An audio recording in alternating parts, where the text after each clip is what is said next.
know it's a little bit delayed, but I do have a last little wrap up from Nationals. It was a spectacular week, and I've had a lot of time to think about it now, so it's time to close it off.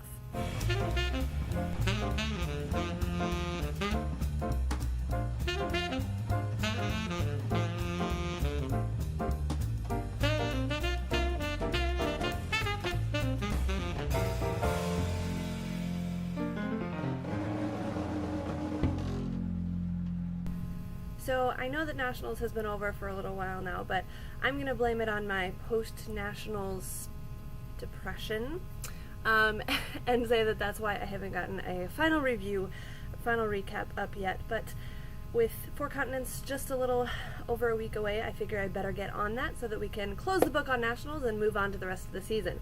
Now, I tend to get a little long-winded when I'm doing this, so I've set a time limit for myself to try to keep this concise. So we're going to review each discipline in 60 seconds or less. So we'll start things off with pairs. John Coughlin, Caitlin Jankowskis, so proud of them, so thrilled for them. I love that they brought so much emotion to the sport, and that's something that we tend to miss a little bit these days. So excited for them.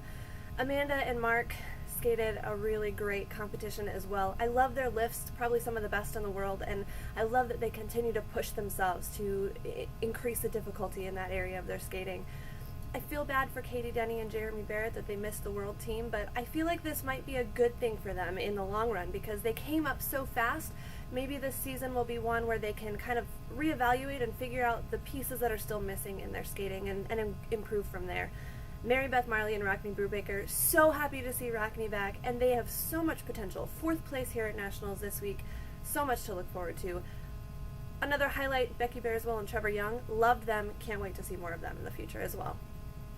Ice dance didn't have a whole lot of a surprise factor to it. The top 3 teams that we suspected were the top 3 teams. Merrill Davis and Charlie White added so much emotion to their tango free dance, and I love that they continue to push the limits technically. It's great to see. They were brilliant. Highlight, though, was Maya and Alex Shibutani. They came out and blew everyone away. Their programs this year are absolutely spot on for them, and their carriage across the ice is beautiful and charming. She just shines, and he partners her in a way that reminds me a bit of Ben Augusto, so I think they have a lot to look forward to. Madison Chalk and Greg Zerline, I love their commitment to their character. That's the best thing that they have going for them right now, and they have a ton of potential as well. I feel like this world's team is very, very strong, and I'm excited to see how they all progress now as well as through the next Olympic cycle. The ladies' event was not as unpredictable as expected. Alyssa, Rachel, and Mirai finished top 3. Alyssa just is the classiest, the most brilliant champion. I love what she was able to put on the ice. The new fight and the new determination in her is brilliant to see. Love her so much, so happy for her. Rachel blew me away with the short program. I was a bit skeptical at first, but she showed a whole new level of passion and connection to the emotion of the music and to the audience and brought it all together in a moment that was really special. Very happy for her. Mirai, I heard Tanith Belbin say earlier in the week that sometimes skaters freak themselves out because they're nervous, not because of anything else, and I think that may be Mirai's problem. I love her to death. When she lets go, she's in the top 3 in the world. Hopefully this is a learning experience for her and we see her rebound from this, figuring out how to deal with those nerves. Agnes Zawadski finished 4th. She is a skater to keep your eye on. Lots of potential from her this week. Last but certainly not least, the men. What more can you say about Ryan Bradley? Who was not ecstatic about the fact that he came back into this competition determined to win, threw down a spectacular short program, held it together in the long, and was crowned champion. His reaction will be something that I'll never forget.